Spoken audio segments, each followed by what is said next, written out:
This is Wretched Radio with Todd Friel. Almost perfect Southern Baptist alliteration. This is Wretched Radio. Perfect Southern Baptist alliteration would be 3 points alliterated. We have 4 stories alliterated, so close.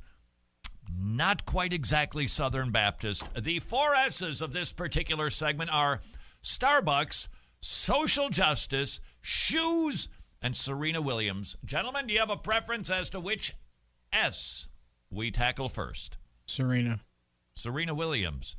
She would be right if, don't know if you saw the debacle that unfolded at the U.S. Open, as if like the impression of Europeans isn't already. You couldn't turn away.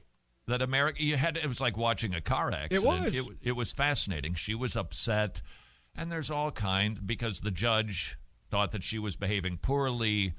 There was an argument. I think it started over a call, and then she argued. He took away, gave her a warning, then took away a point, then took away a game, pretty much ending the entire final of the women's U.S. Open. And she was yelling it, and then afterwards said it's sexist. Now, I heard some people respond and say, wait a second, let me get this straight. So a guy makes a decision that's sexist so another woman can win the U.S. Open. Clever, but I think the question is it worth examining? And I think the answer to that is sure, of course it is. Because her contention was, men talk just like I'm talking to you, you thief and liar, to the judge. And she said this, and they don't get penalized. Now, if that's true, then I think she's right. Then there was sexism involved. Or, no, let me take that back. Let me take that totally back. In fact, let me just take that so completely back that it's already at the beginning we've gone back that far. It could be sexist. It's possible. I don't know. That is the problem with making the claim sexism, or even for that matter, racism. We don't know. Maybe somebody that I see who gives me a scowl is a tallophobe. They don't like tall, skinny people. I'm one of them. Are they giving me a look because of that? Maybe. Maybe it's because my hair looks stupid. Maybe it's because I've got a little Zaxby stuck in my 2 front teeth, which I tend to get, especially after Chipotle, if you don't mind me saying so. But I don't know. Wait. How do you get Zaxby's got in your teeth after Chipotle? Well, Because sometimes Chipotle, frankly, depending on which person you get, they don't give you enough food. So you go to Zaxby's where you're sure to be satisfied with every single meal. Good. But it's the burrito thing. It's like whenever I go with at least somebody who cares about me, they'll say, you got like schmutz in your teeth right there? Because you'll want to fix that somehow. I don't want to look at that anymore. I saw what you ate, and I don't want to see it eaten when you smile. But I don't know what is causing somebody to look at me, to say something to me, to do something to me. So for Serena Williams, it could be that he was sexist, but you just can't make that accusation without knowing if the guy is sexist and what his motivation was. Furthermore, we have to examine if it was sexist. I decided to take a look on YouTube for tennis outburst. Well, of course, John McEnroe is the one who popped up. He was worse than Serena. There's no question about it. He swore at them. But at least the video that I saw, which means I've done all the research necessary to make comments on the subject, I watched a video that was over 5 minutes long on John McEnroe having his outburst. He got penalized. He got points and games taken away too. So we would need to see where the men have been getting away with what Serena Williams couldn't. Then, in order to determine if this was sexist or racist, or he didn't like your outfit, or he doesn't like your tennis racket manufacturer, we'd actually have to ask the guy to try to figure it out. Which brings us actually to sports story about shoes number 2. Colin Kaepernick apparently got a deal with Nike. And Colin Kaepernick just did a commercial, and a lot of people are not responding happily. Headline from the Christian Post. Christian college drops Nike over Kaepernick ad.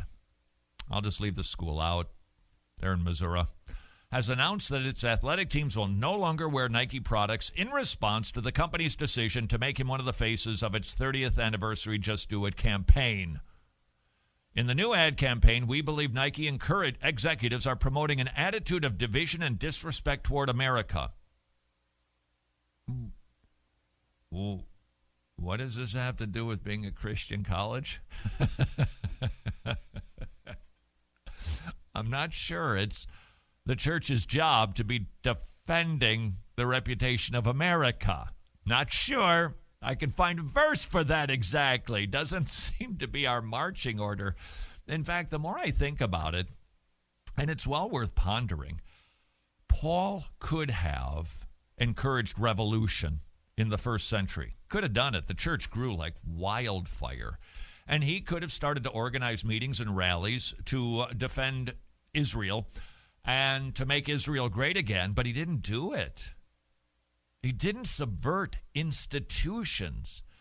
Now, the slavery issue is one that specifically comes to mind. Now, as we will study another day, American slavery verboten, sinful.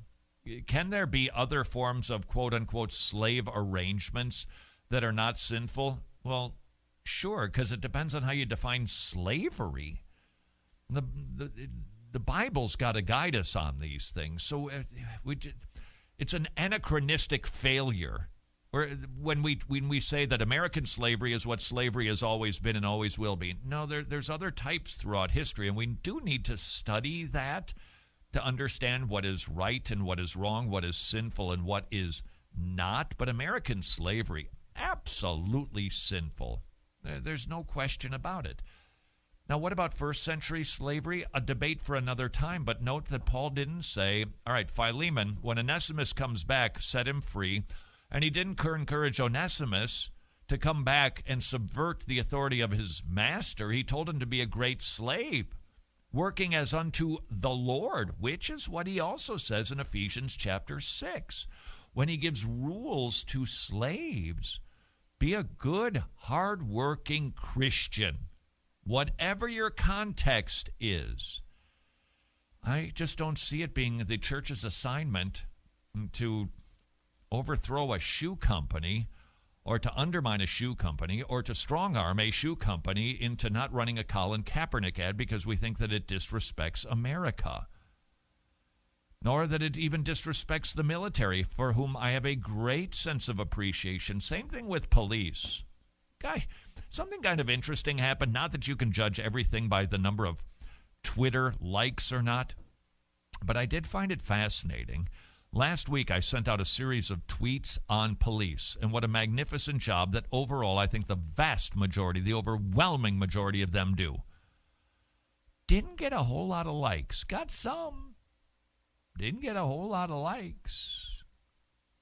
Don't know why. I think the police do a great job. Very grateful. Very grateful for the military to boot.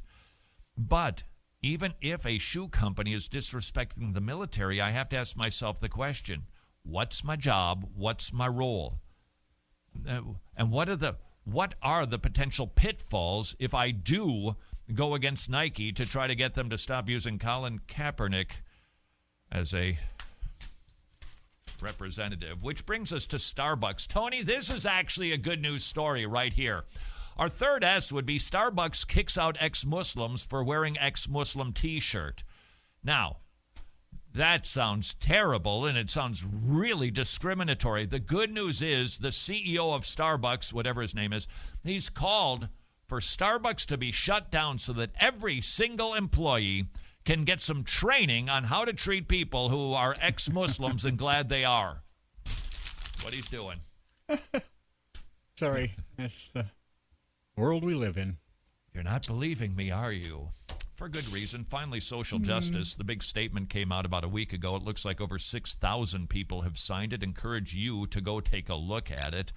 And just type in the word social justice statement, and you will find it on your Googler machine, social justice statement. And an article in the Baptist Press stating social statement spurs productive conversation. I hope it does. Not everybody was productive. One critic of the statement, which was an affirmation and denials, 14 affirmations and denials, said, We must not only critique this divisive, unnecessary so-called social justice statement, but also pray for all the signatories. Painful watching this after praying and seeing racial reconciliation make so much progress over the past 30 years. In other words, the accusation is you sign that statement, you're racist. That doesn't contribute to the conversation. Please see the aforementioned Serena Williams diatribe.